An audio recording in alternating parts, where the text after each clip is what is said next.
empezar como escribió la señora Blavatsky en las primeras páginas de Isis sin velo, dice. Salve César, los que van a morir te saludan. Así que iniciamos. Como ya lo mencionó el doctor Isaac Hawley, la ley de analogía y correspondencia es una de las leyes que nos llevan por todas las leyes. A través de la analogía, los maestros nos dan las enseñanzas, pero ya veremos más adelante esto. El tema que vamos a compartir y explorar comprende la introducción y propósito, la importancia de la ley de la analogía y correspondencia que le da la señora Blavatsky, y vamos a explorarla.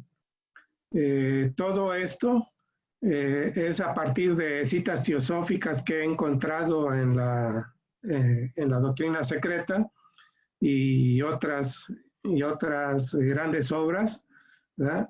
También incluyo comentarios y segunda opiniones de lo que he escuchado de hermanos que considero más adelantados, tanto en grupos de estudio como en escuelas de sabiduría o escuela de verano, que ya me tocó estar en España, ¿sí? Y de todo esto, de lo que he aprendido, comparto opiniones. Ya veremos el valor de la opinión. Ahora, le pongo esta flechita, porque no voy a poner un orden de primero el 1 y luego el 2 y luego el 3, sino que todo está compenetrado. En un momento dado, en la misma introducción, ya estaremos viendo algo de la analogía y de su importancia. Y en la exploración, pues también podríamos considerar que hay algo de la introducción. Ok. Si ustedes observan la imagen de fondo, seguramente les recordará en alguna ocasión o varias que han estado en la naturaleza, observando las estrellas, los astros, y que queda uno fascinado, ¿sí? Habría que preguntarnos en ese momento, ¿qué es lo que me permite ver, pero que no veo? Y la respuesta es el espacio. El espacio es lo que nos permite que podamos ver. Desde luego que la diferenciación entre la luz y la oscuridad, dos términos que junto con el espacio son muy importantes dentro de la comprensión de la naturaleza. Y habría que agregar también otra pregunta. ¿Qué es lo que me permite oír, pero que no oigo? El silencio. Es muy importante el silencio también.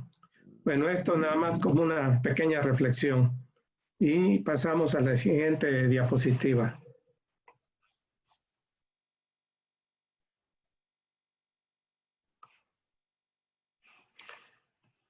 El propósito de esta plática es explorar y compartir un conocimiento que como ley universal y herramienta sea de utilidad para todos los estudiantes de teosofía. Ese es el propósito principal de esta plática. No de aparentar que sé lo que no sé, sino que juntos vayamos explorando y que utilicemos esta herramienta. Es una ley universal que está presente en todas las leyes, está presente en todos en las conferencias que hemos escuchado. Frecuentemente se dice como es arriba es abajo. Pero bueno, ya estaremos avanzando en esto. Considerando a la teosofía como una enseñanza de Oriente para Occidente, bien podríamos iniciar con el propósito de una de las que marca la señora Annie Besant en la sabiduría de los Upanishads. Y dice así: el propósito de esta obra es compartir algunas gotas sacadas de los antiquísimos pozos de la sabiduría aria, para mitigar la sed de las fatigadas almas que cruzan el desierto en busca de la verdad. Esto es una analogía muy bella que nos deja una enseñanza directa, ¿sí? Es algo realmente hermoso cuando lo descubre uno estudiando, no queda otra más que quedar sorprendido. Es como si el ego quedara callado y podemos recibir una enseñanza más profunda de lo que las letras dicen. Una analogía en imagen que corresponde a esta analogía escrita, bien puede ser esta. Es una imagen hermosa que nos dice mucho. Incluso una de las traducciones de Upanishad nos indica que es sentarse frente al maestro. Obviamente que aquí está implícitamente indicado que es para escuchar con respeto sus enseñanzas. ¿Sí? Y el pozo pues se me hace también muy simbólico porque hay que penetrar en las profundidades de nuestra propia alma para encontrar esas joyas, esas perlas de conocimiento, de sabiduría, del conocimiento de uno mismo. Y con un cantarito por ahí para ver con qué nos quedamos.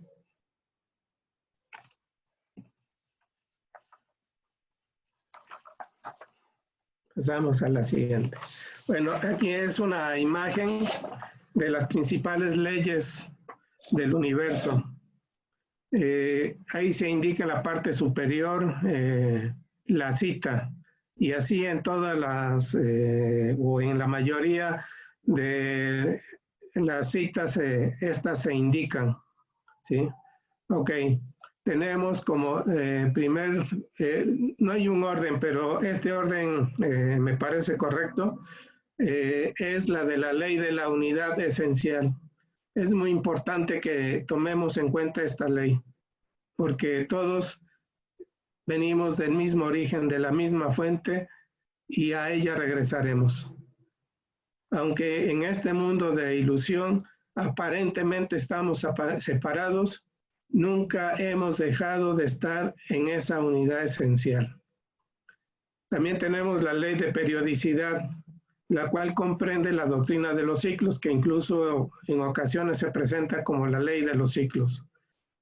También tenemos la doctrina de la renovación constante, la cual comprende la doctrina de la reencarnación y la doctrina de los estados después de la muerte.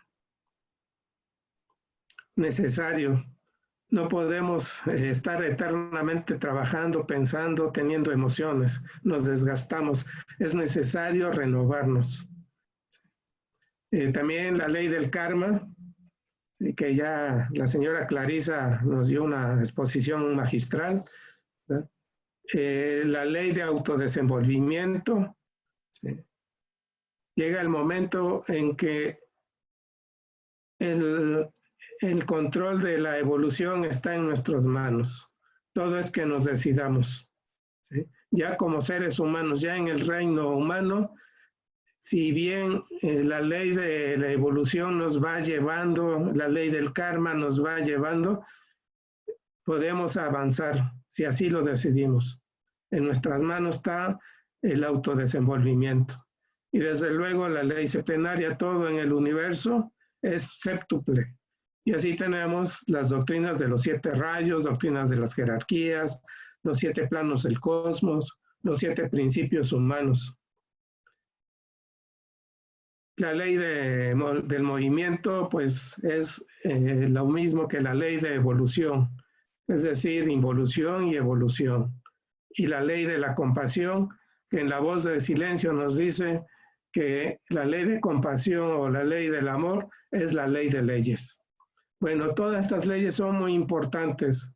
Sin embargo, como mencionábamos hace rato, la ley de analogía y correspondencia, pues no la vemos, no está aquí. La podríamos agregar como la 8, como la 9 o como la 10, pero lo cierto es que está presente en todas las leyes. Por analogía, los maestros nos explican la unidad esencial. Por analogía nos hablan de la periodicidad. Por analogía nos hablan de la ley del karma y así de cada una de las leyes. No vamos a tratar el tema de las leyes universales, porque nos vamos a enfocar en la ley de analogía y correspondencia. Pasamos a la siguiente diapositiva. Bueno, vamos a ver cómo se enuncia la ley de correspondencia. En la antigüedad, la ley de analogía y correspondencia era conocida solamente como ley de correspondencia. No sé en qué momento se incluyó lo de la analogía. Al parecer fue con Platón, con los neoplatónicos como analogistas también.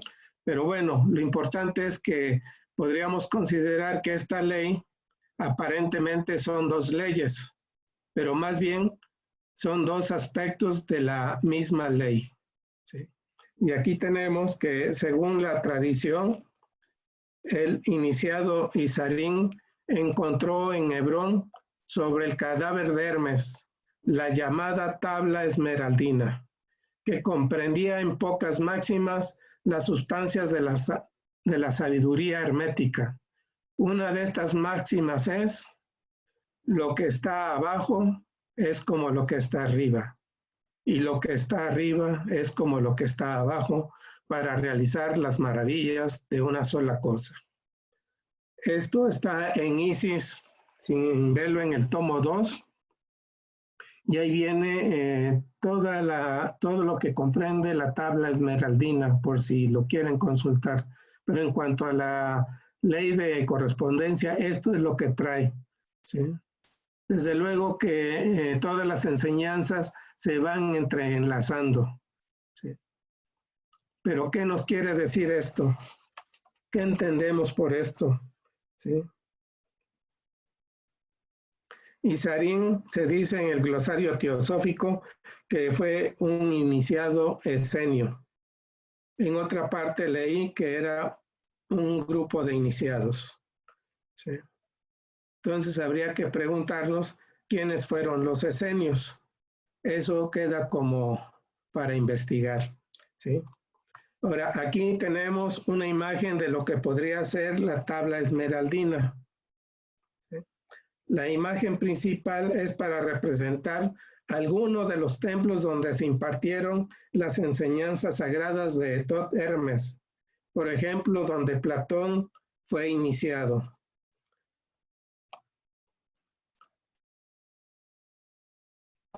Nos podríamos preguntar, ¿en dónde está la tabla esmeraldina? Esto lo pregunto porque, aunque estuve rastreando en dónde estaba la tabla esmeraldina y realmente cuál era, no encontré información. Por si alguien sabe, al final nos puede compartir si la ha visto en algún museo. Ahora, ¿quién fue Hermes? ¿Y a qué se refiere la máxima mencionada? Si solo pudieran elegir una respuesta, ¿cuál pregunta harían? Habría que aplicar el discernimiento, aunque no con mucho trabajo. Continuamos con la siguiente, respecto a la tabla esmeraldina. Nos dice la señora Blavatsky en el glosario teosófico que es una tabla que, según se supone, fue encontrada por Sarai en el cuerpo muerto de Abraham. Perdón, fue encontrada por Sarai, esposo de Abraham, en el cuerpo muerto de Hermes. Así lo dicen los masones y los cabalistas cristianos. Pero en teosofía nosotros la llamamos una alegoría. No podría significar que Sarai es Vasti, esposa de Brahma, a la diosa de la ciencia o la diosa de la ciencia y la sabiduría secreta, encontrando todavía mucho de la sabiduría antigua latente en el cuerpo muerto de la humanidad, hizo revivir dicha sabiduría. El haber hallado esta enseñanza nos condujo al renacimiento de las ciencias ocultas durante tanto tiempo olvidadas y desatendidas en todo el mundo.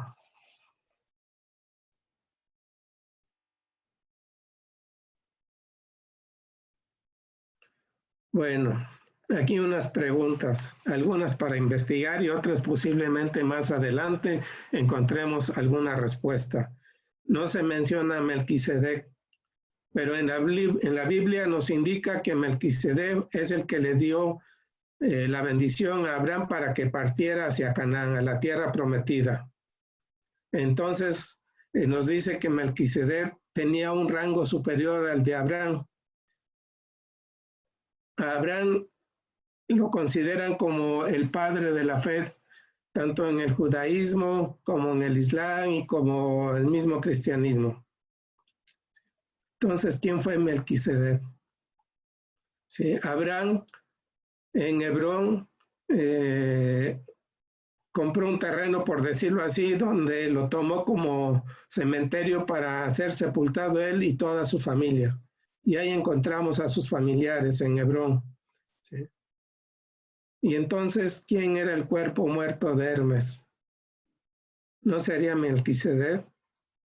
¿O Melquisedec fue discípulo de Hermes? En fin, ahí queda para investigar. Ahora, ¿qué es la sabiduría secreta? ¿Y qué correspondencia podemos encontrar con la teosofía? Lo que se nos está indicando aquí. Donde hubo necesidad de que la diosa de la sabiduría reviviera esa sabiduría antigua, latente en el cuerpo muerto de la humanidad. Seguramente encontrarán alguna correspondencia.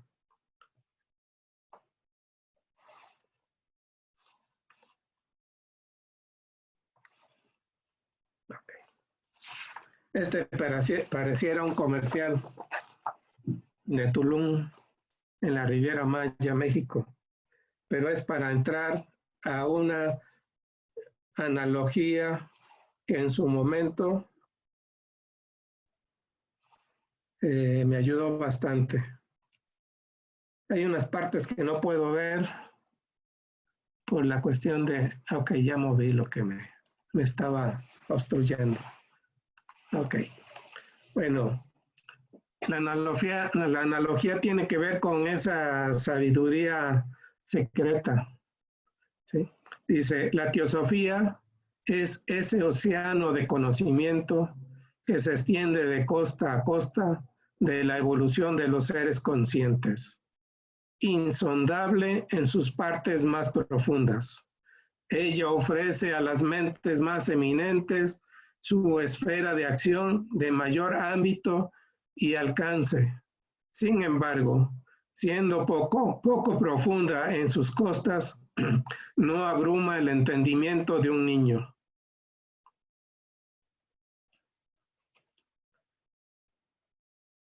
A los pocos meses de haber entrado a la sociedad teosófica, me encontré con esta analogía que me hizo reflexionar y llegar a una conclusión.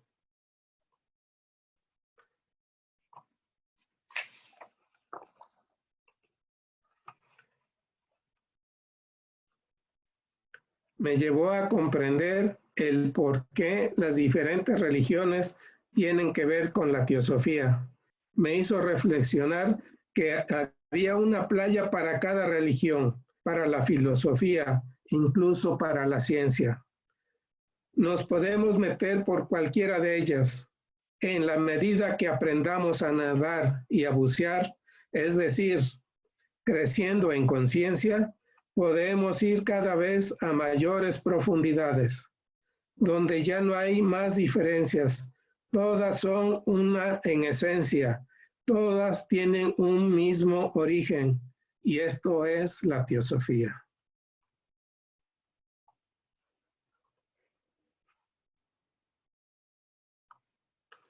Vayamos con algo de la primera gran obra de la señora Blavatsky, Visi sin velo, lo cual nos dice lo siguiente.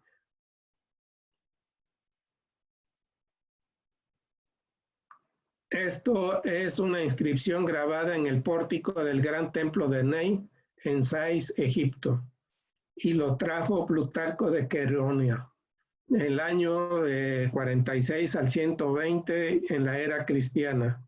Plutarco, entre otras cosas, fue filósofo, escritor y también sacerdote en el templo de Delfos. Seguramente reconocen este templo, ¿sí? Y él es el que escribió en uno de sus tratados que en el frontispicio de este templo de Ney, en Sais, estaba escrito lo siguiente: Isis soy yo. Yo soy todo lo que era, lo que es y lo que será. Y nadie de los mortales jamás ha levantado mi velo. Y al respecto, la señora Blavatsky en Isis nos comenta lo siguiente: en nuestros estudios aprendimos que los misterios no son tales. Devotamente nos dirigíamos en espíritu al interior del templo de Isis, en Sais, para levantar el velo de la que fue, es y será.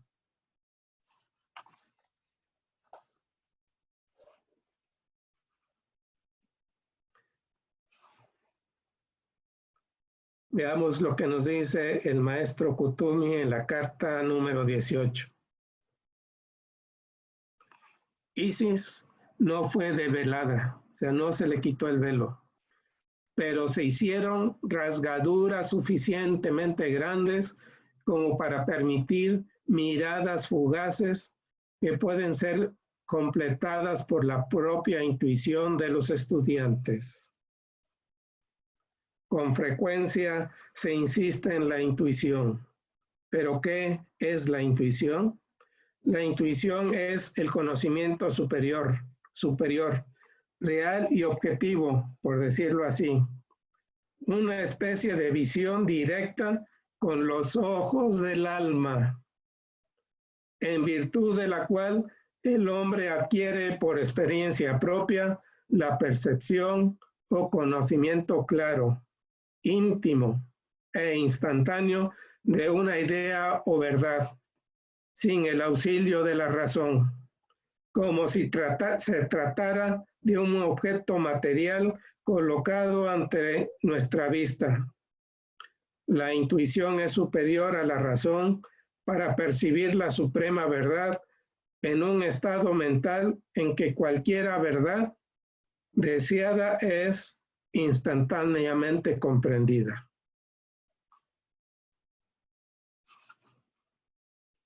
Bueno, esto es como introducción prácticamente para ver lo que es la importancia que le da la señora Blavatsky a la ley de analogía.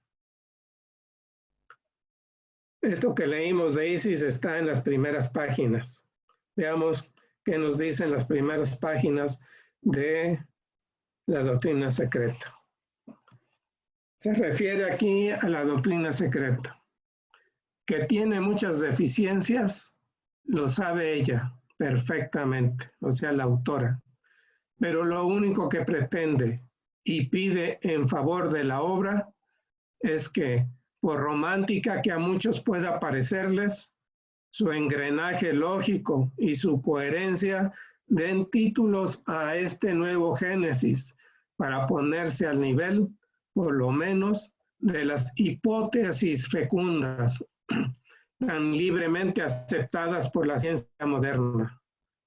Es digna de consideración, además, no porque apele a ninguna autoridad dogmática, sino porque se mantiene íntimamente unida a la naturaleza y sigue las leyes de la uniformidad y analogía.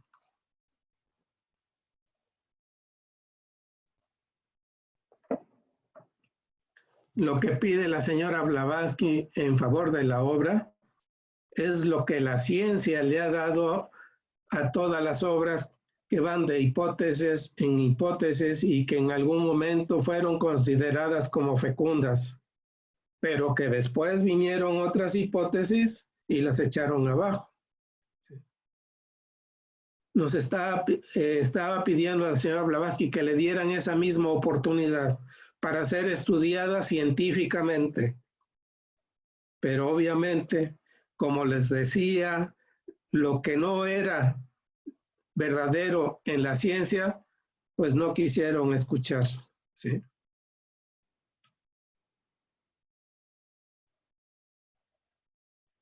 Lo importante aquí es ver que esa obra se mantiene íntimamente unida a la naturaleza y sigue las leyes de la uniformidad y analogía. Y lo que dijimos de la ciencia bien podría aplicarse en la religión con respecto al Génesis. Podemos ver la coherencia, la lógica que hay en la doctrina secreta.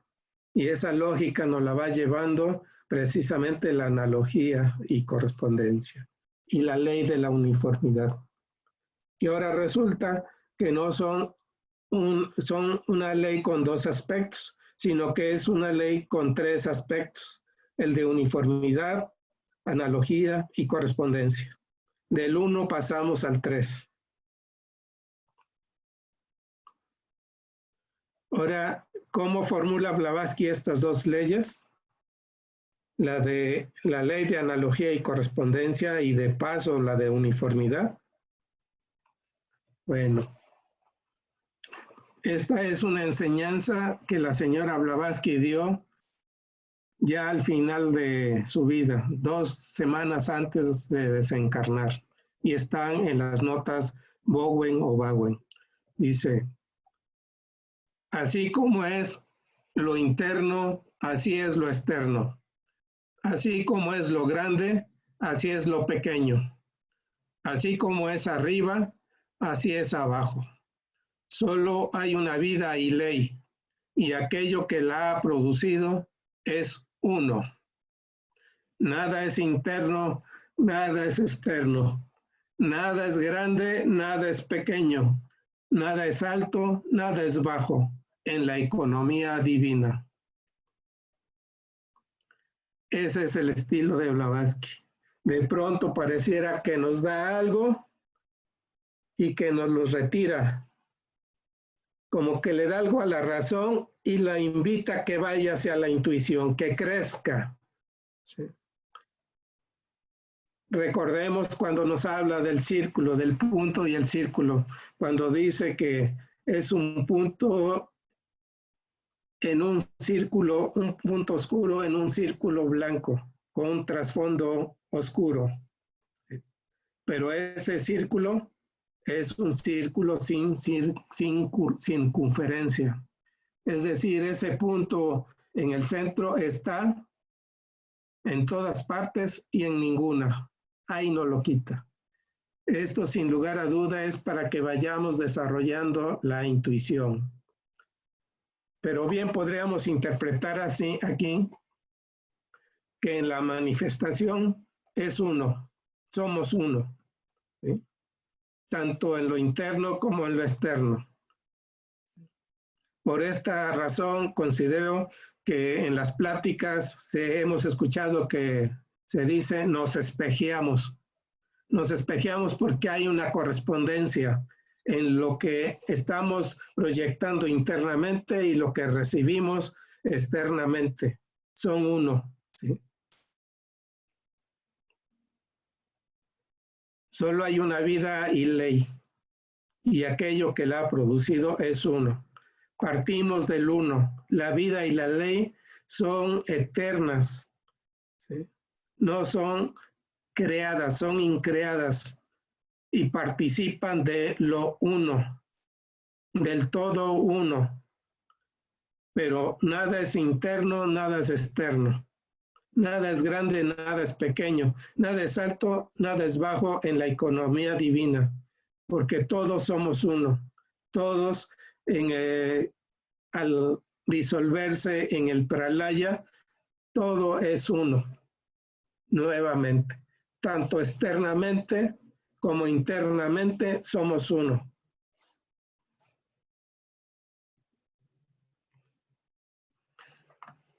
Otra importancia que le da la señora Blavatsky es la que nos dice a continuación.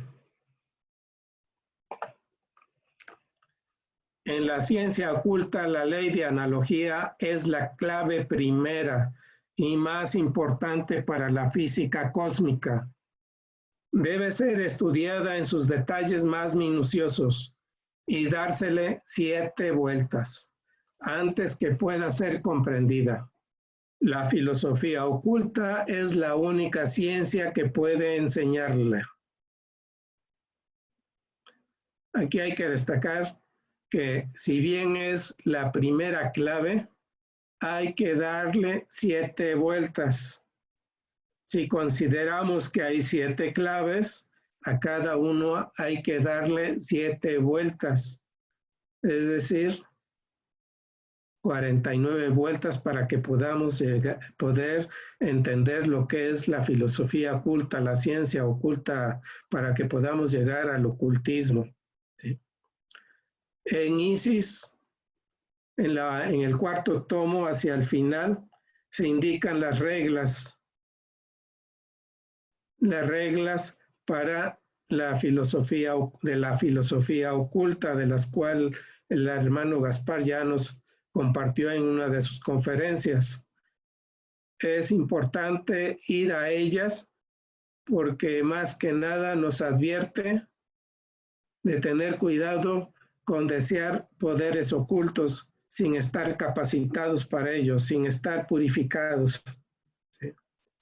Derivado de esas reglas, de la segunda y la tercera, donde nos dice que el universo es trino y el hombre es trino, podemos concluir lo que en un artículo la señora Blavatsky nos comenta. Dice, el hombre es el microcosmos del macrocosmos. Aquí vemos claramente la correspondencia entre el universal y el ser humano.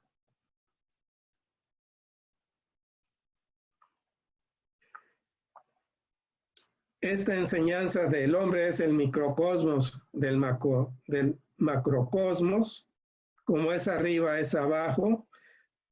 Lo anterior nos indica que todas las jerarquías de los cielos existen dentro del hombre, aunque en verdad no hay ni macrocosmos ni microcosmos, sino una existencia. Otra vez nos lo da y pareciera que nos lo quita. Es la ley de los ciclos, ¿sí? Que se está manifestando en todo. ¿Sí? Somos uno con el cosmos. No es el cosmos aparte y nosotros por acá. No es la naturaleza allá y nosotros fuera de la naturaleza. Somos parte de la naturaleza, participamos de la naturaleza, porque tanto la naturaleza como nosotros participamos de la unidad.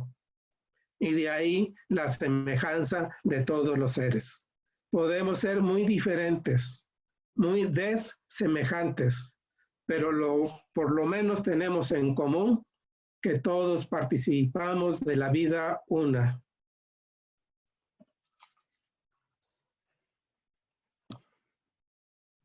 Veamos qué más hay sobre la analogía. Y nos remontamos a Amonio Sacas y sus discípulos. ¿Quién fue Amonio Sacas?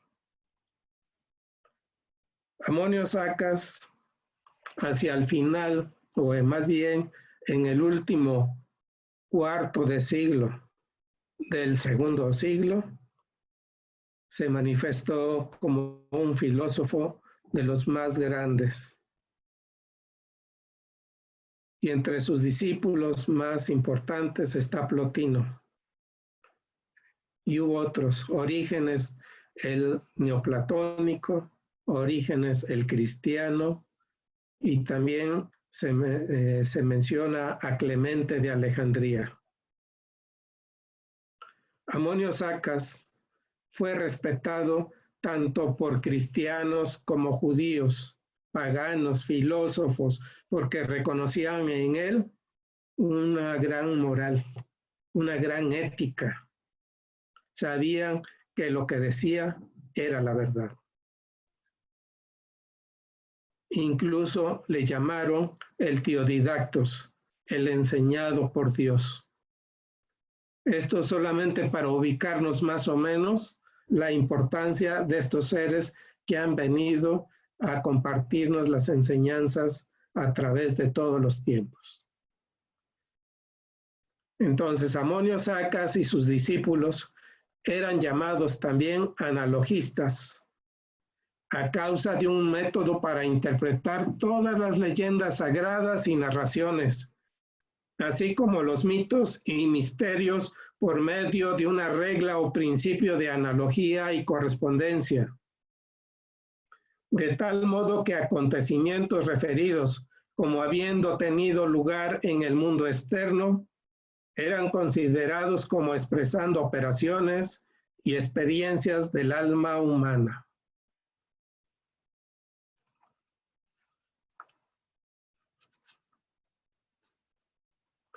Un ejemplo sublime de lo anterior, o para poder interpretar esta obra, es la enseñanza del Bhagavad Gita, o el canto del Señor o del Espíritu, la batalla histórica entre los Pandavas y los Kauravas, que es una alegoría del conflicto interno entre los bajos instintos materiales del ser humano y su ferviente anhelo por alcanzar la bienaventurada conciencia espiritual de unidad con el ser divino.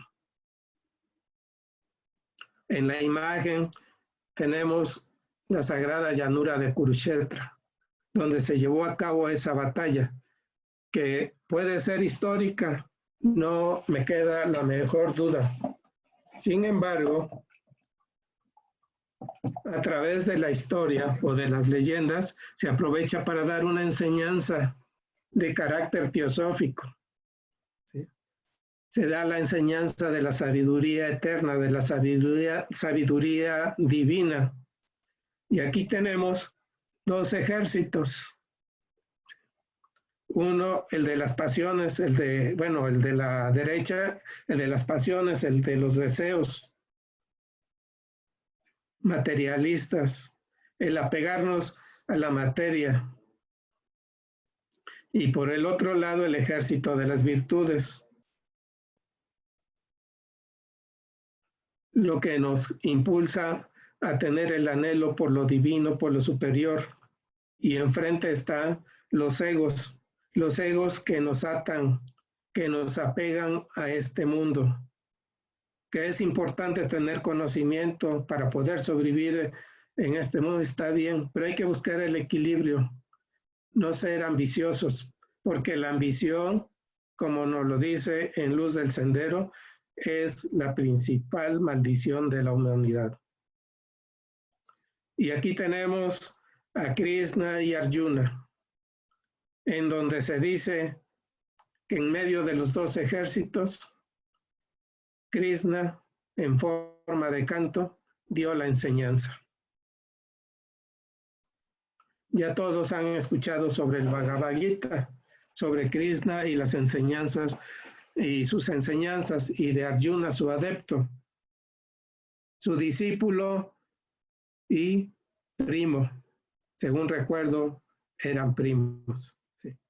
Pero quiero llamar la atención a un personaje, a Bhisma, que fue el maestro y mentor de armas de Arjuna, y está enfrente.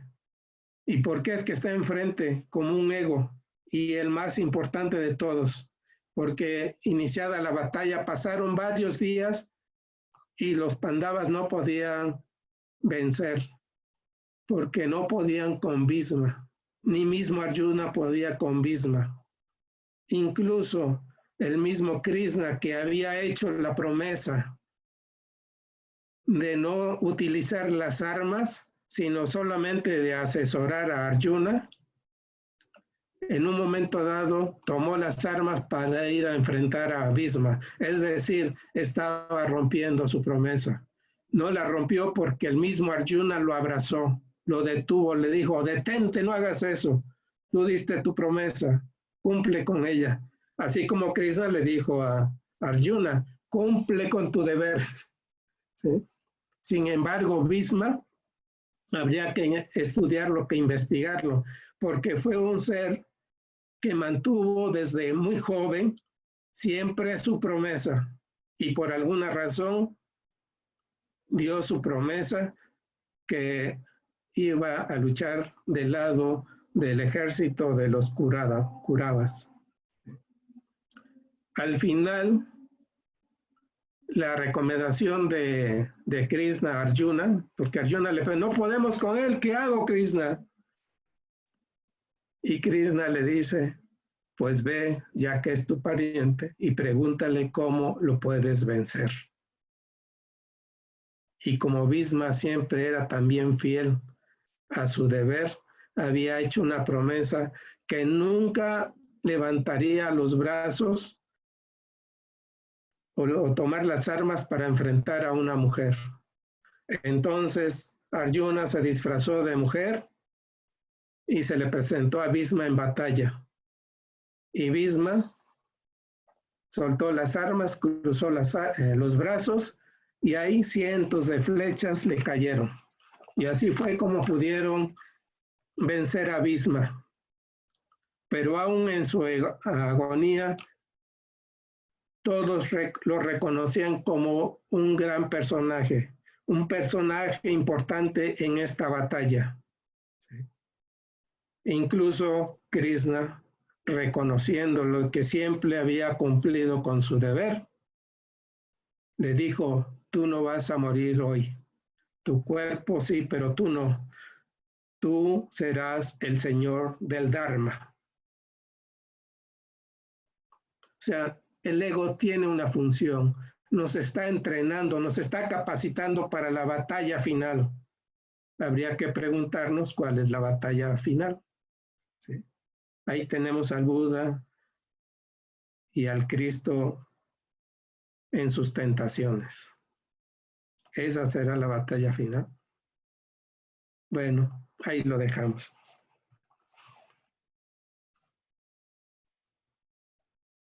Vayamos con un maestro de la analogía. Desde luego, como aquí vamos a ver, Platón estuvo en Egipto y no le era desconocido la ley de correspondencia. Platón, del año 430 a 349 a.C., nació en Atenas, fue discípulo de Sócrates y maestro de Aristóteles.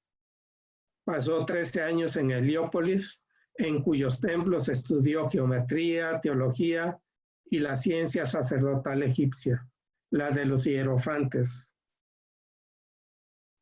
Habría que agregar que Platón tuvo varios maestros. ¿Sí? Tuvo un maestro indirecto que es Parménides, el maestro que enseñó a pensar a Sócrates, ni más ni menos que al gran Sócrates. ¿Sí? Entonces de ahí enseñó Platón. Hay que irnos a esa obra extraordinaria de Parménides, que cuesta mucho trabajo entenderlo, pero hay que ir poco a poco y por partes, y vale la pena. No hablo mucho de él porque apenas lo empecé a estudiar, ¿sí? Pero vale la pena. También Platón, cuando falleció Sócrates, fue en busca de los pitagóricos y ahí enseñó las enseñanzas de Pitágoras. Y posteriormente se fue a Egipto, donde recibió la ciencia sagrada de Hermes. Y Blavatsky nos dice, Platón fue en el sentido más pleno de la palabra el intérprete del mundo, reflejando fielmente en sus obras el espiritualismo y la expresión metafísica de los filósofos védicos que vivieron miles de años antes que él. Desde luego que esto incluye cientos de años. Sin lugar a dudas, Platón recibió las enseñanzas, por ejemplo, de Patanjali. Sí. En algún momento hice una relación, pero no la vamos a compartir aquí porque necesito todavía profundizar más, pero a través de las correspondencias uno se va dando cuenta de la unidad de todo. de que todas participan de esa unidad, de la sabiduría divina. Pero vayamos con lo que nos dice Platón en la República, otra gran obra, magistral obra, que más que recomendable, es necesaria para entender mucho de la teosofía. Caso curioso, estudiamos la República, entendemos teosofía, estudiamos teosofía, entendemos la República o las obras de Platón. Así funciona esto, porque todas están entrelazadas. Lo que no entendamos en un lugar, seguramente le alcanzaremos a entender un poco en otro y ese nos ayudará, nos servirá como una semilla para que nuestra mente se vaya abriendo cada vez más hacia la sabiduría divina y pueda caer como una llamada al ser interno, a nuestro corazón, llamémoslo virtual si quieren, ahí como una llamada que dice, ok, estás haciendo el esfuerzo, te lo mereces. Me pongo en contacto contigo.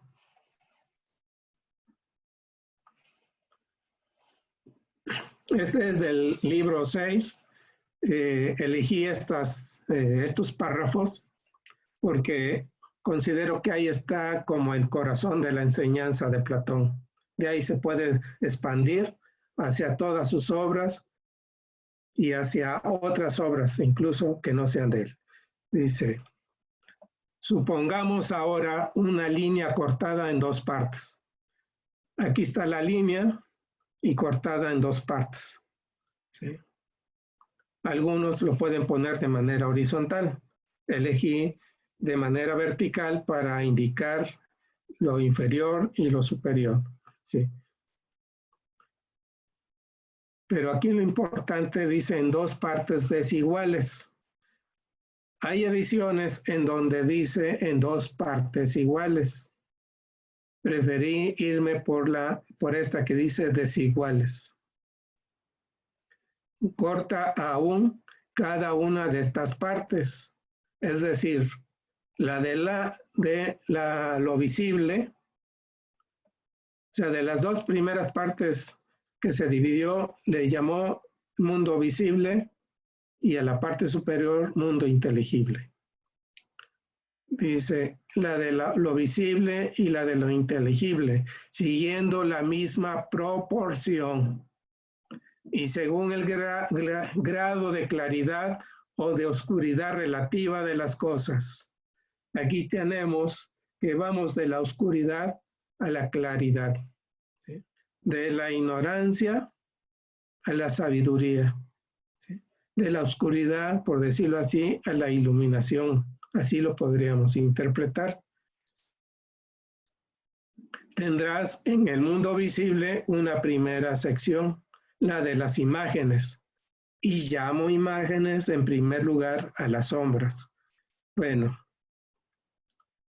para no estar viendo todo el texto, todo esto es lo que va indicando Platón en ese libro sexto y también el séptimo.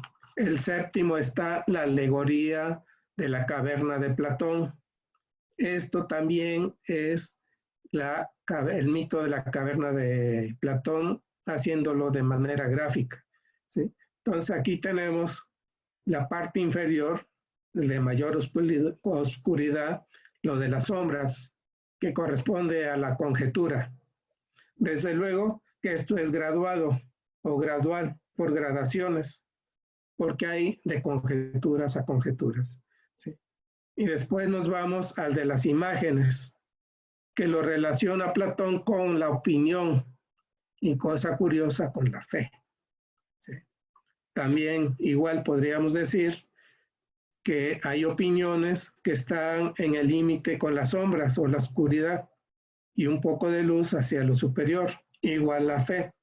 Cuando descendemos, que nos apegamos a las sombras, es creencia, la fe ciega, ¿sí? Pero hay otra fe que va hacia lo superior, que es por convicción. Al tener un cierto conocimiento, al cuestionar los dogmas, que no son otra cosa que opiniones que se impusieron por alguna autoridad, no tanto al cuestionarlos, sino al reflexionarlos, a no decir, ah, sí, lo creo, y ya, porque me ahorran el tiempo de estar investigando. No, qué flojo. La pereza es uno de esos del ejército de enfrente que hay que vencer. Sí. Hay que estudiar, hay que leer las Sagradas Escrituras para reflexionar sobre si eso que nos dijeron es verdad o qué tanto de verdad tiene, y poder ir ascendiendo. Y ya en el mundo inteligible tenemos el conocimiento razonado, ¿sí?, que Platón le llama la ciencia. Aquí es la zona del intelecto. Somos muy intelectuales. De hecho, estoy utilizando el intelecto para poder intentar explicar esto. A pesar de la pobreza de mi vocabulario, intento explicarlo, porque es difícil traer el pensamiento y manifestarlo en palabras. Hay quien tiene gran facilidad de palabras. Yo no me voy a ir a dejar caer para que me levanten, pero sí reconozco que tengo esa dificultad porque durante años lo más que llegaba a leer era un libro. Pero bueno, estoy tratando de equilibrar todo eso. Pero bueno, regresemos con Platón.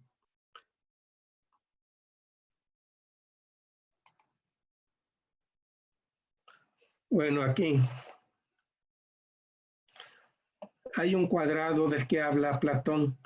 Ahorita lo retomaremos, pero antes veamos esto. Sigue con su descripción, y el cuarto plano nos habla de la inteligencia pura, que a través de la dialéctica vamos yendo de la razón hacia la inteligencia pura, que bien podríamos decir en su parte superior es la intuición de la que ya mencionamos, y de ahí nos vamos a la idea del bien. Para Platón, la idea del bien era el conocimiento supremo a alcanzar, pero todavía más allá de la idea del bien está lo uno. Sí.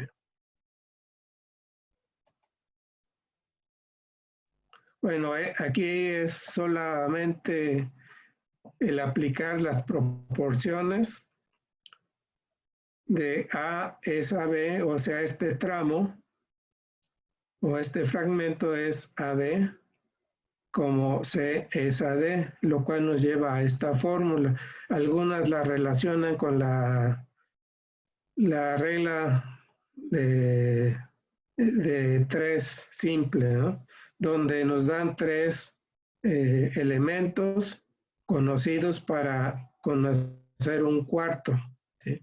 Así tenemos, por ejemplo, que si el kilo de manzana vale $5, ¿qué precio es de 3,5 kilos? Entonces ya 3 datos y sacamos el cuarto. Pero en la ley de la analogía nos dan 2 conocidos para intentar entender 2 desconocidos, con los cuales tienen semejanza, que son análogos. Pero eso lo veremos más adelante. Si hay tiempo, vemos un ejercicio de esto. Lo dejé marcado solamente como un punto de referencia. Pero bueno, a donde quería llegar antes del cuadrado es esta. Le dice Sócrates a Glaucón, dice, ¿te parece bien admitir a sí mismo que el género visible se divide en verdadero y falso, y que la imagen es a su modelo, como el objeto de la opinión es al objeto del conocimiento? Es decir, en otra cita, Platón nos dice que en este plano es donde estamos nosotros, nuestras formas humanas, la de las plantas, los animales, en fin, de los seres vivos y de las obras que construimos los seres humanos. Desde luego que están las obras de la naturaleza, como las montañas, el océano, en fin, ¿sí? Aquí estamos, ¿sí? Pero, por ejemplo, ¿qué pasa si nosotros nos ponemos entre un proyector y una pared, vemos nuestra sombra, o bien vemos nuestra imagen en el espejo? Eso está acá, en la parte inferior. Sabemos que esa sombra no somos nosotros. Creemos que somos nuestro cuerpo, ¿sí? Porque esa es nuestra imagen, que proyecta una sombra. Entonces aquí nos está diciendo que se divide en verdadero y falso. Aquí podríamos decir que dentro del mundo visible esto es lo verdadero y las sombras es lo falso. ¿Sí? Pero de igual manera podríamos decir que el mundo visible con respecto al mundo inteligible, el mundo visible es falso y lo verdadero es lo del mundo inteligible. Y así, la razón con respecto a la inteligencia. Y así vamos subiendo. Por eso es que a todo esto le llamamos ilusión, que en apariencia nos hace estar separados. Yo veo mi sombra o me veo a mí, mi cuerpo, y digo, soy diferente al que está enfrente, o al que está atrás, o a mi lado, ¿sí? Pero esto es una opinión, ¿sí? Y así vamos ascendiendo. Ese es el sendero que hay que seguir. Regresemos a esto. Para esto les voy a pedir que hagamos un ejercicio.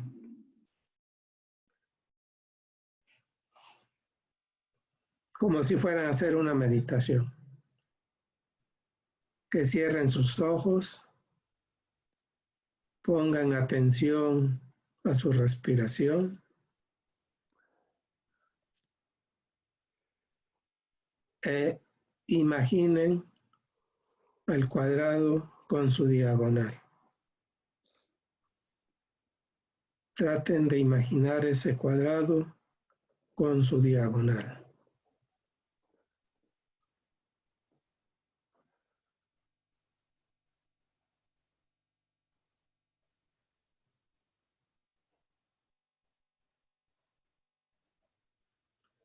Bueno, hay quienes tienen esa facilidad de imaginar y de traer imágenes a su mente de manera inmediata, quienes no la tenemos, pero ya después lo podemos hacer.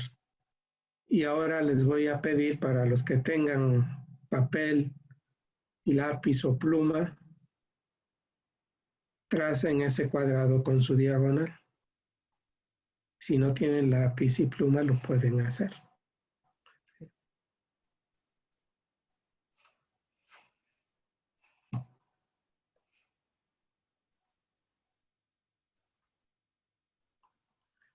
Y ahora pregúntense cuál de los dos es más perfecto.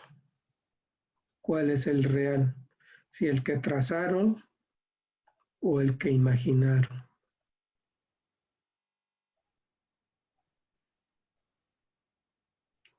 Bueno, eso queda de tarea para cada uno. Con eso podemos, con este ejercicio sencillo, podemos darnos cuenta de la sombra y lo real. Pero hay quienes se quedan en el cuadrado. El cuadrado representa muchas cosas. Puede representar el mundo fenomenal. ¿Qué hacemos con la mente concreta? Pensamos en esto, establecemos hipótesis para demostrar algo que ya está aquí abajo, ¿sí? En el mundo visible. Y vamos de hipótesis en hipótesis, todas ellas fecundas, hasta que logramos explicar el fenómeno que ocurre en el mundo visible, el mundo de los sentidos.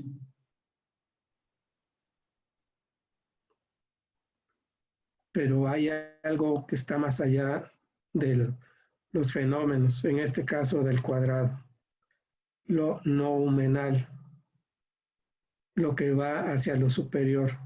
Cuando empezamos, en lugar de ir de hipótesis para demostrar algo que está acá, e incluso para demostrar el dogma, fijamos el dogma y establecemos a través de la razón explicaciones para justificar o comprobar el dogma. Y entonces ahí nos quedamos, pensando que eso es lo verdadero. Pero hay otra manera, es ir hacia lo superior, ¿sí? En la inteligencia pura, vamos de idea en idea. Algo así como hicimos con el cuadrado, ahora vamos a lo más profundo. ¿Sí? Vamos hacia la inteligencia pura a través de la dialéctica, con el propósito de desarrollar o de manifestar la intuición que ya está en nosotros, y así poder ver ideas de orden superior. Veamos ahora la siguiente imagen donde nos habla de algunas de estas ideas. Dice Platón, me has oído con mucha frecuencia decir que la idea del bien es el objeto del conocimiento más sublime, que la justicia y las demás virtudes toman de esa idea su utilidad y todas sus ventajas. Fíjense qué interesante. La justicia y demás virtudes toman de la idea del bien su utilidad. Seguimos. Pues así como en el mundo visible se está en lo cierto pensando que la luz y la vista, o sea, todos los objetos visibles no los podemos ver si no tenemos la luz y no tenemos la vista, obviamente. ¿Sí? ¿Y quién nos genera esa luz? Es el sol. Desde luego que podemos pensar en la luz eléctrica. ¿Sí? Pero estamos viendo la analogía. Lo cierto pensando que se está en lo cierto pensando que la luz y la vista tienen analogía con el sol, aunque sería equivocado el tomarlas por él. Así también podríamos decir, en el mundo inteligible, con razón podrá creerse que la ciencia y la verdad son semejantes al bien, aunque sería un error suponer que son el bien mismo, pues la naturaleza del bien hay que buscarla aún más alta.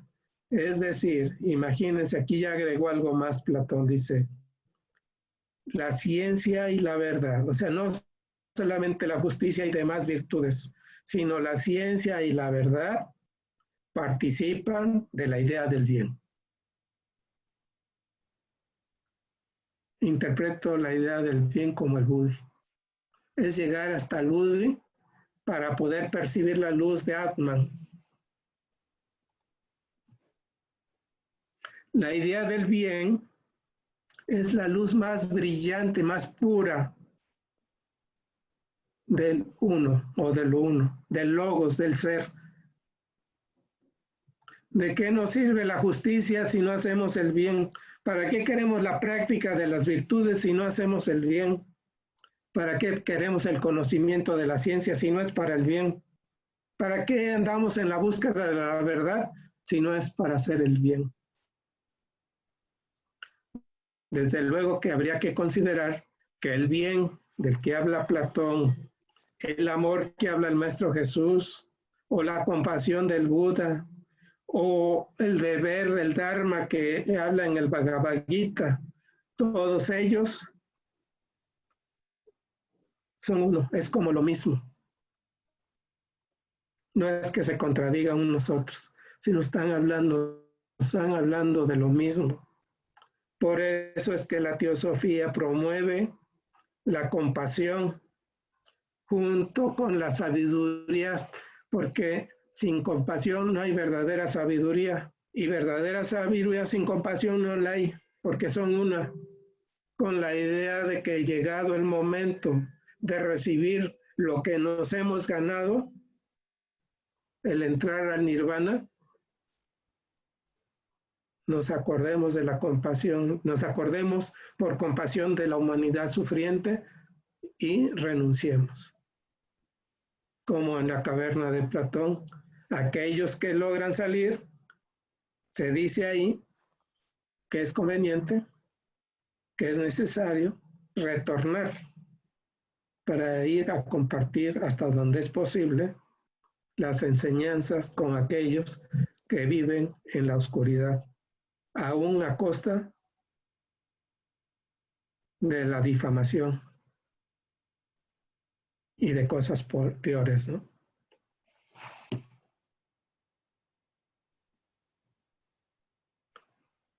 Bueno, no sé cómo andamos de tiempo, déjenme checar.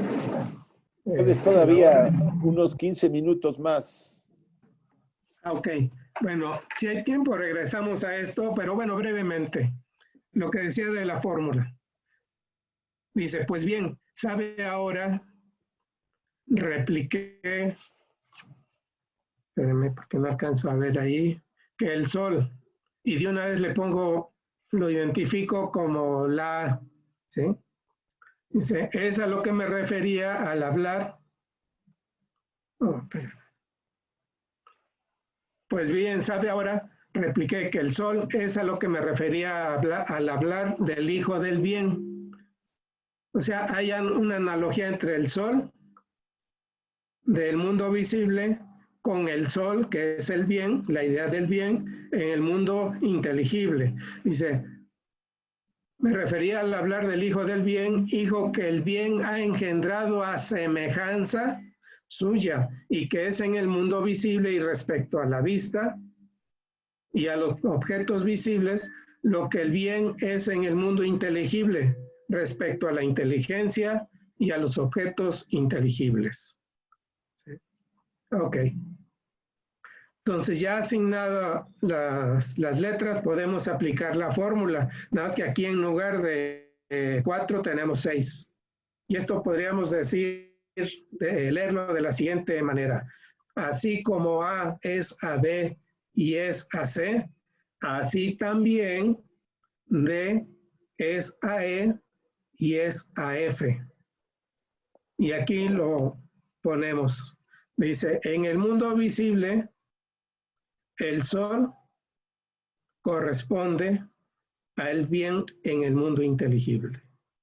La vista en el mundo visible corresponde a la inteligencia, vamos a llamarle pura, a la inteligencia en el mundo inteligible.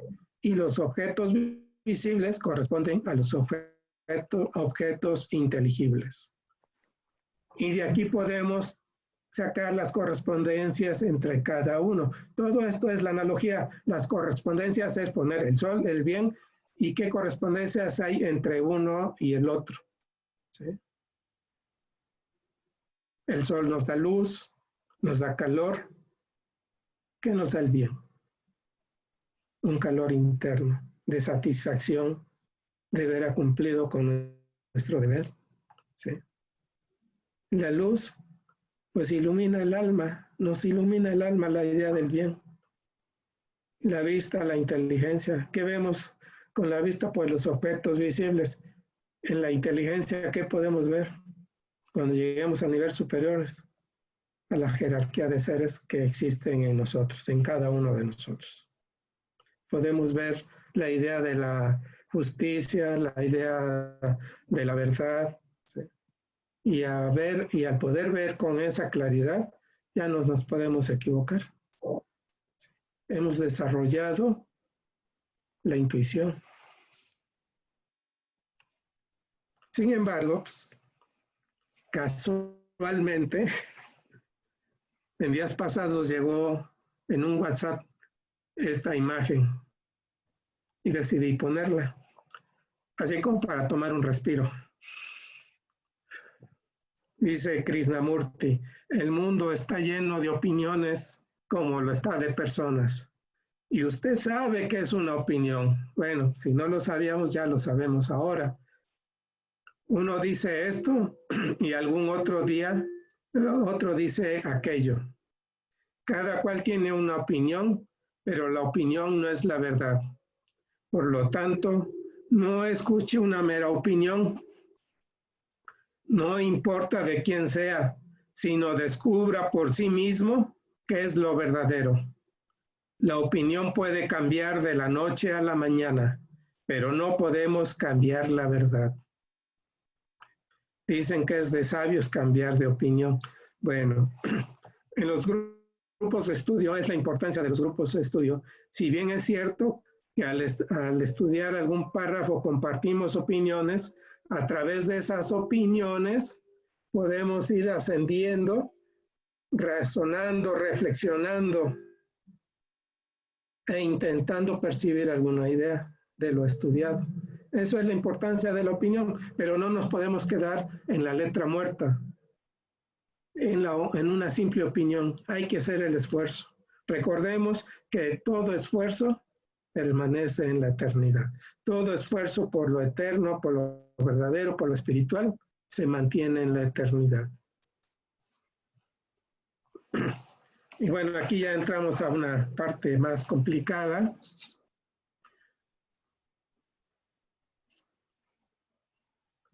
Dice, todas las cosas en el universo siguen la ley de analogía. Como es arriba, así es abajo. El hombre es el microcosmos del universo. Lo que tiene lugar en el plano espiritual se repite en el plano cósmico. La concreción o el acto de concretar o de manifestar sigue las líneas de la abstracción. Lo más inferior debe corresponder a lo superior, lo material a lo espiritual. Hay una enseñanza de Deepak Chopra que me gustó y que la mantengo presente, que dice: ley es el proceso mediante el cual lo inmanifiesto se manifiesta. A través de la ley una, en sus diferentes aspectos o manifestaciones, ¿sí?, es que el universo se manifiesta. Aquí tenemos los planos espirituales, ¿verdad? Y aquí podríamos decir los planos inferiores del universo, los materiales, aunque vamos de lo más sutil a lo más denso, ¿sí? En la enseñanza teosófica, en la doctrina secreta, lo primero que nos dice es que estos son los 4 planos inferiores, por eso este es el primer plano, el segundo plano, tercer plano, cuarto plano. Y los planos superiores son los que corresponden al mundo divino y sin forma del espíritu. Y tenemos el primer plano, segundo plano y tercer plano.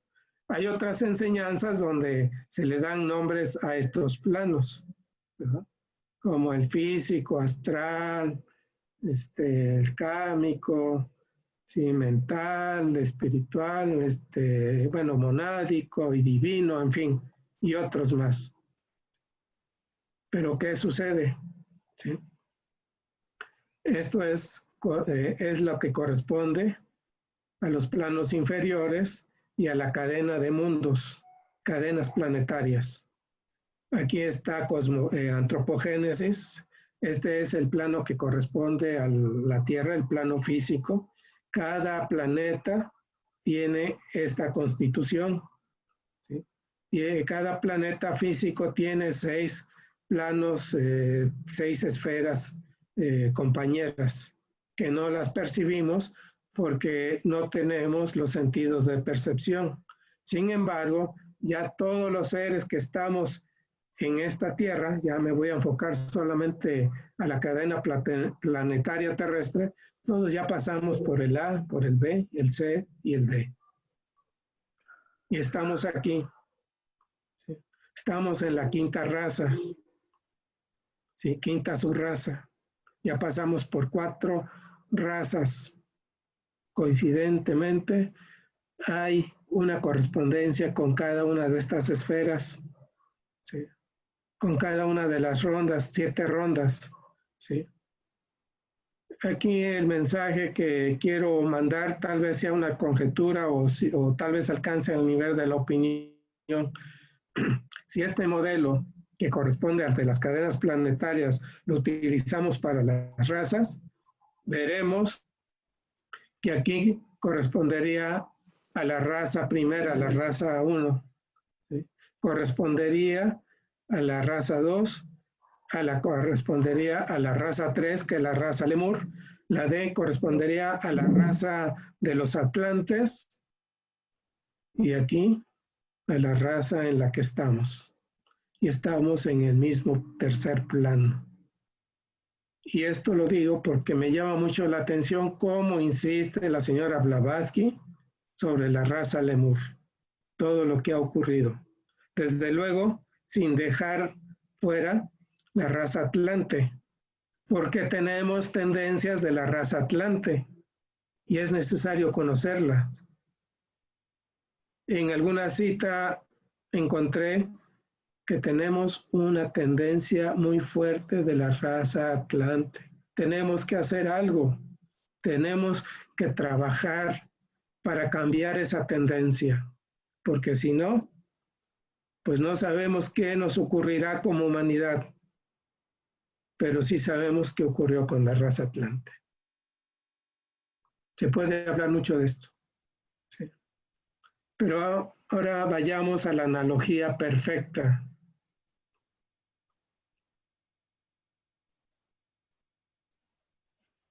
En la doctrina tomo 1, la doctrina secreta, en la página 218 nos dice lo siguiente. Como se ha demostrado en el diagrama doble de los principios humanos y de los globos ascendentes de las cadenas de mundos, existe una concatenación eterna de causas y efectos.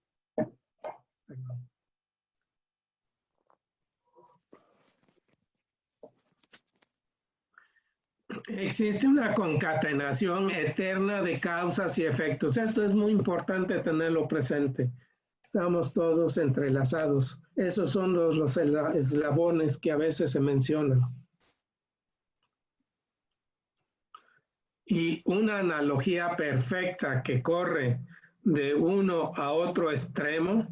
Aquí tenemos lo que vimos hace rato, la cadena planetaria, ¿sí?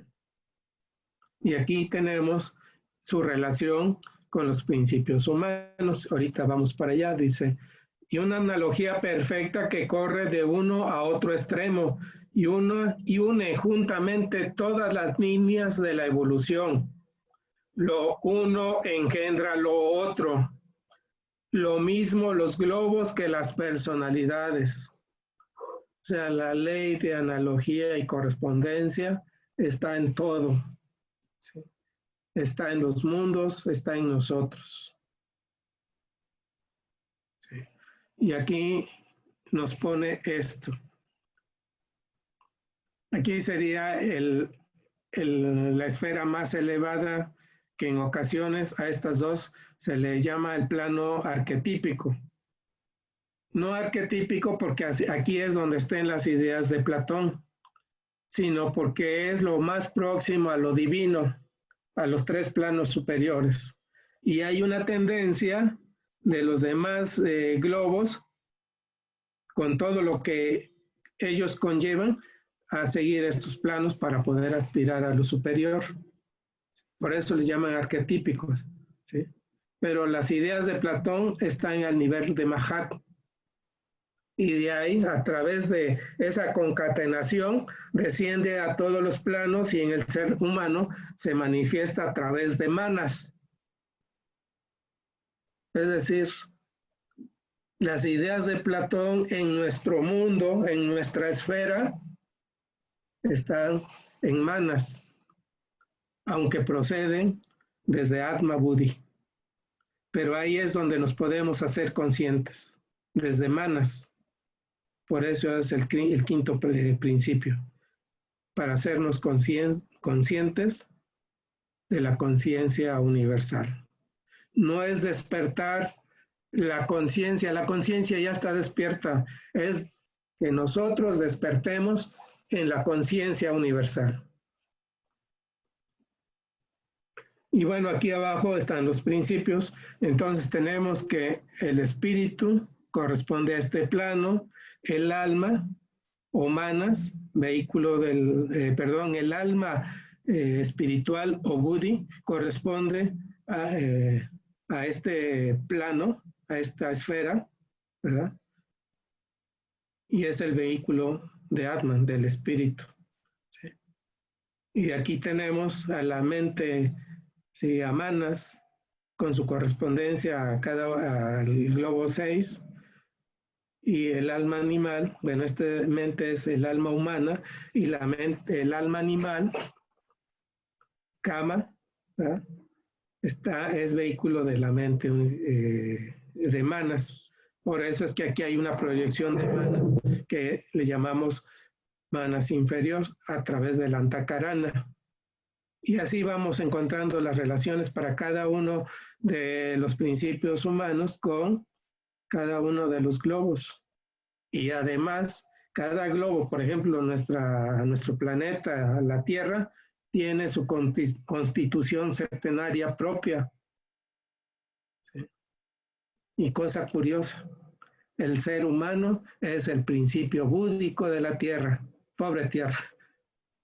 Y eso está en una de las cartas, no recuerdo el número, pero lo leí en una de las cartas, que el principio búdico de la Tierra es el ser humano, o bien veámoslo como humanidad, es la humanidad. Todo el trabajo que nos hace falta, por el bien, otra vez, de la humanidad, de nuestro planeta.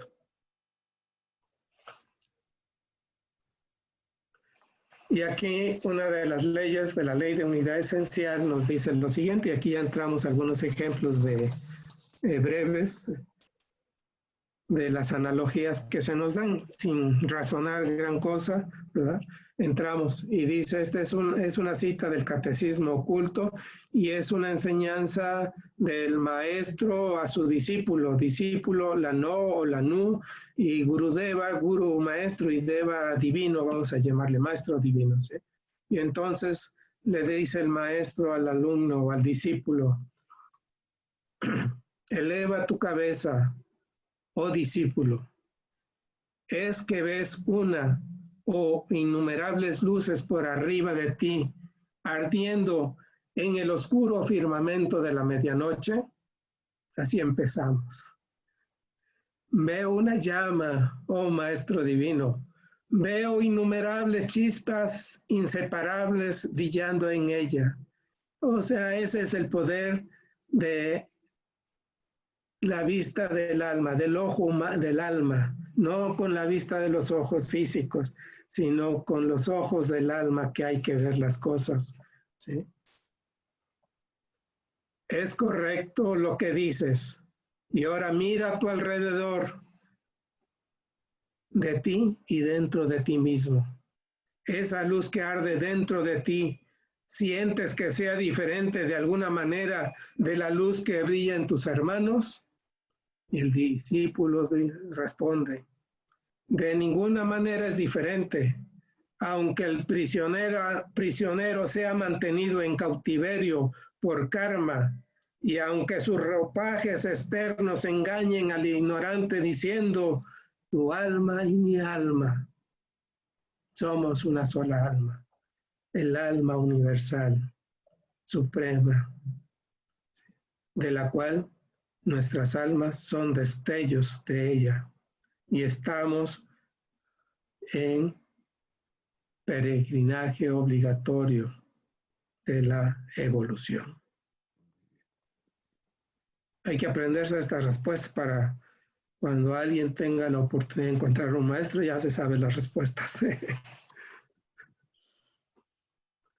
Otra analogía sobre karma, ¿no? Ya muy conocida por todos, ¿no? Dice, karma es la ley infalible que ajusta sabia, inteligente y equitativamente cada efecto a su causa en los planos físico, mental y espiritual del ser.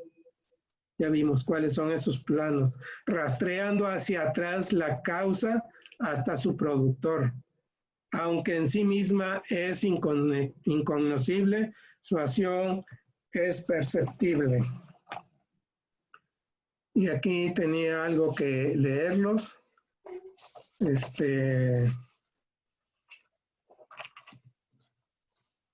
Que si lo encuentro, me gustaría compartirles.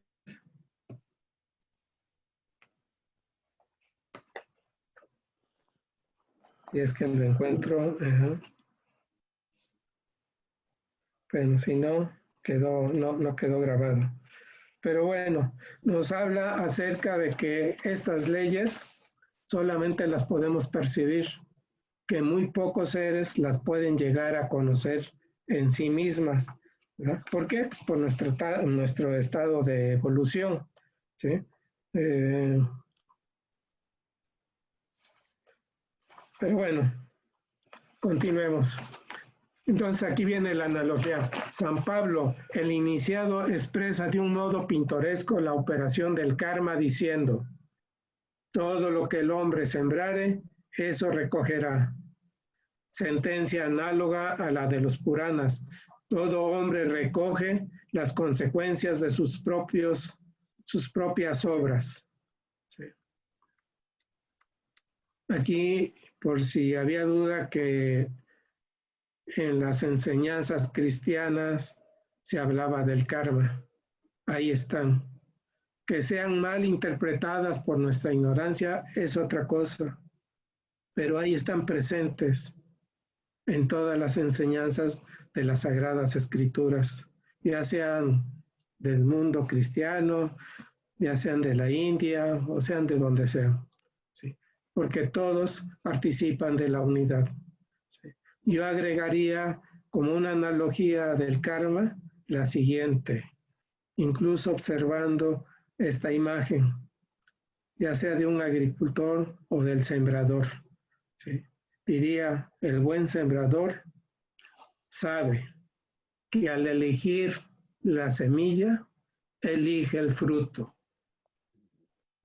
Si estamos atentos, en lo personal soy muy desatento, falta de atención, pero bueno, si estamos atentos al elegir qué decir, qué pensar, qué sentir, estamos eligiendo las consecuencias kármicas. No nos damos cuenta de esa lección. Por eso es necesario dharana, concentración, que no es otra cosa más que una atención continua, hasta donde no sea posible humanamente, como dice Platón. Otras analogías nos dice, no deseo la muerte, no deseo la vida, espero llegue mi hora, como un sirviente aguarda su salario. Y esto es del budismo esotérico. Sí. No hay que desear la vida ni la muerte, hacer lo que nos corresponde hacer. Y llegará su momento y lo que aparezca es hacer el bien sin esperar nada a cambio, ¿sí? Aunque sabemos que hay un salario, ¿sí? De la misma manera que el hombre desecha sus viejas vestiduras para ponerse otras nuevas, así también el espíritu, después de abandonar su gastado cuerpo mortal, toma posesión de otros nuevos.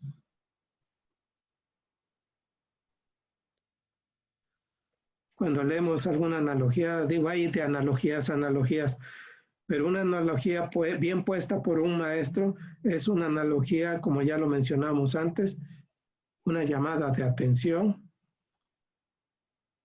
a la intuición. Bueno, aquí ya viene una analogía rápida que la señora Blavatsky nos compartió, la voy a leer de corrido por cuestión de tiempo, y nos dice precisamente en Isis sin velo. Cuando hace años viajamos por primera vez al Oriente, explorando los interiores ocultos de sus santuarios desiertos, dos preguntas entristecedoras y recurrentes oprimían nuestros pensamientos. ¿Dónde está? ¿Quién? ¿Qué es Dios? ¿Quién vio jamás el espíritu inmortal del hombre para asegurar la inmortalidad del hombre? Precisamente, cuando más ansia pretendíamos resolver tan incomprensibles problemas, entramos en contacto con ciertos hombres que por sus misteriosos poderes y profunda ciencia merecen, sin disputa alguna, el calificativo de sabios de Oriente. Viva atención prestamos a sus enseñanzas. Ellos nos mostraron que combinando la ciencia con la religión, se puede demostrar la existencia de Dios y la inmortalidad del espíritu del hombre tan fácilmente como un postulado de Euclides. Por primera vez recibimos la certeza de que la filosofía oriental no tiene cabida para otra fe que no sea una absoluta e inamovible fe en la omnipotencia del propio sí inmortal del hombre. Se nos enseñó que esta omnipotencia procede de la afinidad del espíritu del hombre con el alma universal, Dios. Este último, dicen ellos, solo puede ser demostrado por el primero.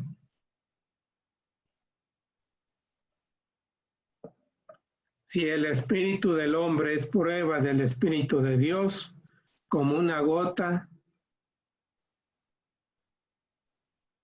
es prueba del manantial del cual proviene. Vuelvo a leer esto, muy importante analogía. Dice, el espíritu del hombre es prueba del espíritu de Dios, como una gota de agua es prueba del manantial del cual proviene.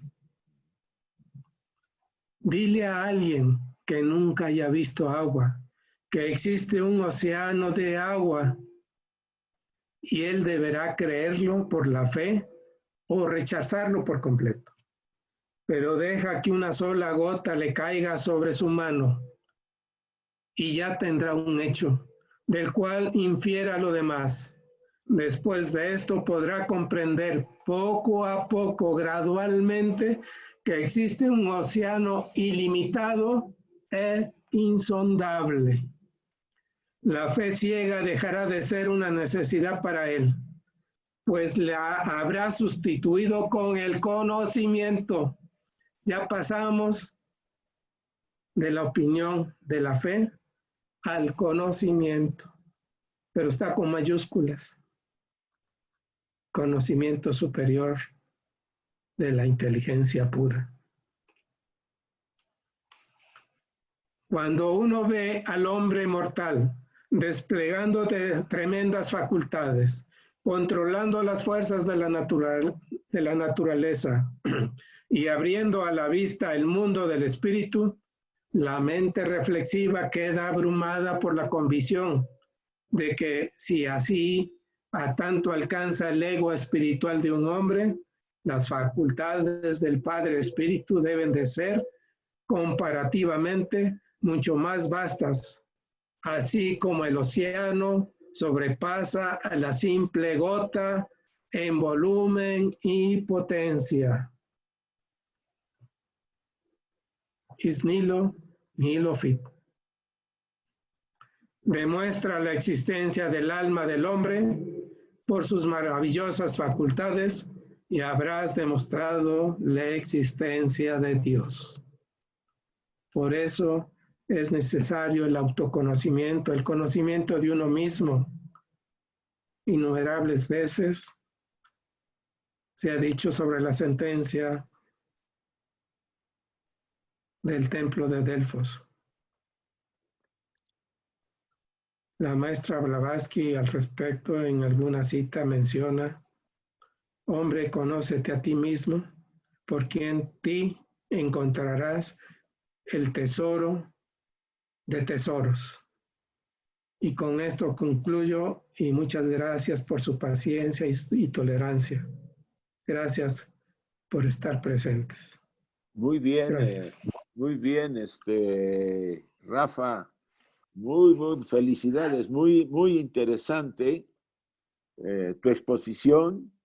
Realmente me encantó en muchas cosas que has comentado, la forma que lo has presentado, tan claro, tan sencillo, va directo. Pero vamos a dejar a los que están presentes, que llegaron a 95. Voy a abrir los micrófonos. Recuerden tratar de ser breves y no abusar mucho de las preguntas para que puedan otros también preguntar. Ya hay dos personas que piden. Está María Jesús primero y después está Patricia Chávez. Bien, abro los micrófonos. María Jesús. Sí, Sí, yo realmente, bueno, en principio súper interesante, enhorabuena Rafael, muy, muy bonito, pero me has creado una gran curiosidad. Yo el gran principio, el gran axioma hermético, pues solamente lo he leído en Cómo estudiar teosofía de Robert Bowman, cuando él dice, ¿no? Como es lo interno, así es lo externo. Como es lo grande, así es lo pequeño. Como es arriba, así es abajo. Solo hay una vida y ley. Y el que actúa es lo uno.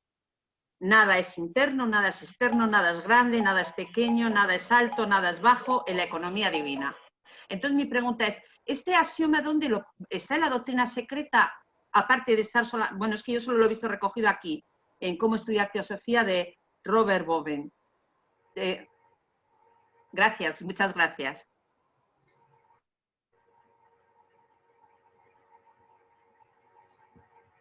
Tiene cerrado el micrófono.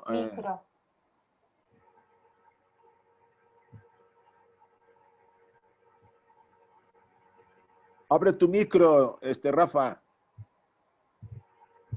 ¿Ya me escuchan? Y ahora sí. Ok, gracias. Sí, mira, el principio tal como se menciona en la tabla esmeraldina está en Isis sin velo. Sin embargo, la señora Blavatsky en las notas Bowen, ¿sí, aquí está?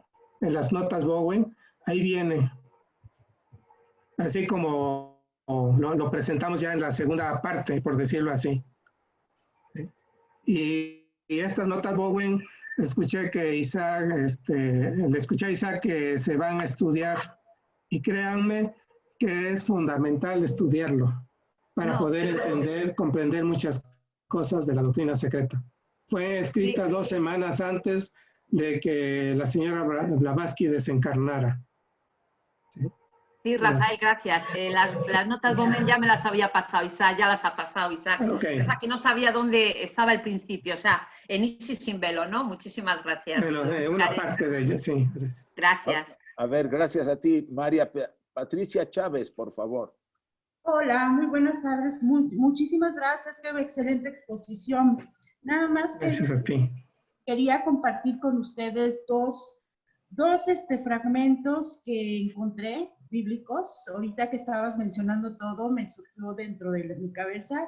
Y la primera es Deuteronomio, dice, Israel, aprende y reflexiona hoy en tu corazón, que el Señor es tu Dios. Lo mismo es arriba en el cielo que abajo en la tierra, y que no hay otros dioses.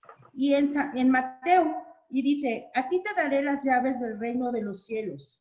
Todo lo que ates en la tierra será atado en el cielo, y todo lo que desates en la tierra será desatado en los cielos.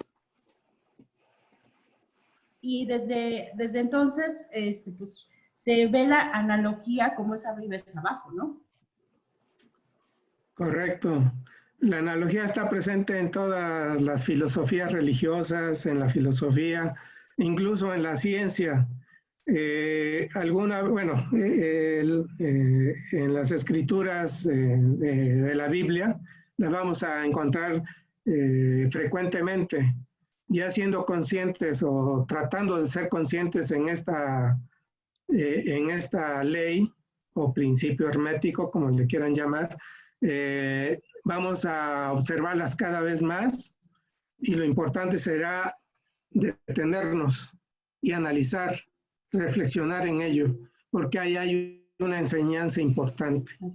Ahora, sí, comparando con esto que mencionaba, como es arriba es abajo, si nos vamos a niveles altos, el 80% está compuesto por infinito y el 20% por estrellas, ¿no?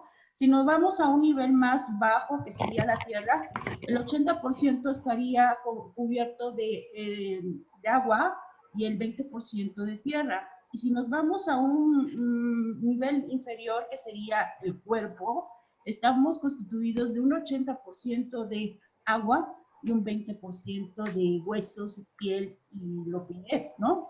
Entonces, como es arriba, es abajo, ¿no? Por eso se dice que somos en microcosmos. Sí, es correcto. Desde el punto de vista físico también aplica la ley de analogía y correspondencia. Entre nosotros estaba un amigo que nos dice que la sutileza, o sea, el ser humano cada vez se va a ir sutilizando más, por lo que posiblemente o seguramente vamos a tener una mayor proporción de agua. Pero bueno, ese es un dato adicional. Ok. Pero sí, la ley de analogía y correspondencia aplica en todos los planos. Muchas gracias. Sí, Patricia. A ver, ahora está José Álvarez y después sigue, bueno, José Álvarez. Sí, Adelante, gracias. José.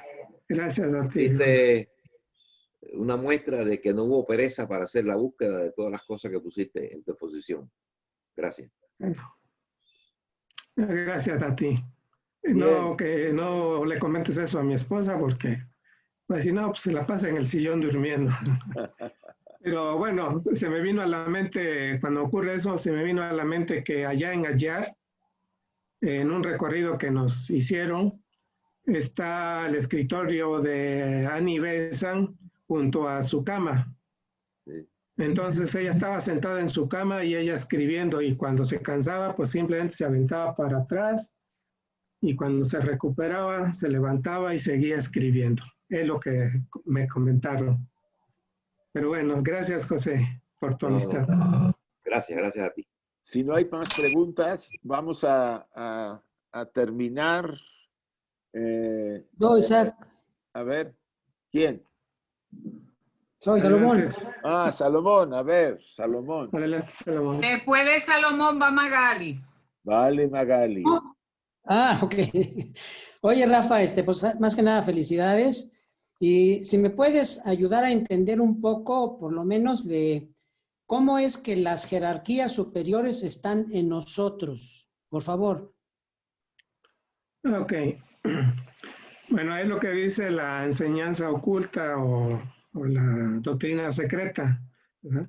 Pero pues has estudiado que los seres divinos nos compartieron la mente, ¿sí? Y que algunos incluso encarnaron en nosotros, por decirlo así, pero todos nuestros principios están relacionados con los seres divinos y ellos están en nosotros. Considero que realmente nuestro trabajo final, bueno, tal vez haya algo más para allá, es llegar a ser un cosmos, ¿sí? Entonces estamos desarrollando esas jerarquías de seres en nosotros mismos. En la medida que vamos avanzando, vamos liberando a aquellos que se han ocupado de nosotros, ¿sí? Cuando lleguemos a ser una de esas jerarquías, habremos liberado a las jerarquías que por la idea del bien participaron en nosotros y seguirán su proceso evolutivo, y nosotros estaremos ayudando a otros seres, ¿sí? O sea, por eso es que ese es el final. Si ves el ciclo de evolución, después del humano está el suprahumano, donde seremos adeptos e iremos subiendo, ascendiendo, ¿sí? Por eso es que todo eso está en nosotros, ¿sí? Es como una semilla, en una analogía de una semilla que ve al árbol del cual procedió y lo ve tan grandote que dice, ese es Dios y qué maravilla y todo eso, ¿no? Pero no sabe que en ella está todo latente para llegar a ser un árbol. ¿Sí? Eso sería la idea. Gracias, Rafa. Gracias. Gracias a ti, Gracias, Salomón. Magali. Ay, buena.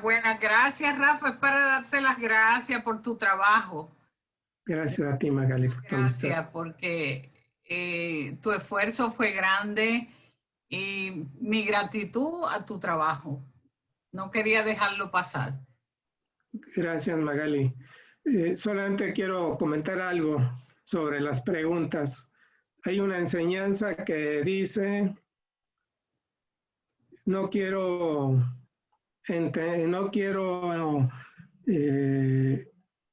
tener las respuestas. Lo que quiero es comprender las preguntas. ¿Por qué razón?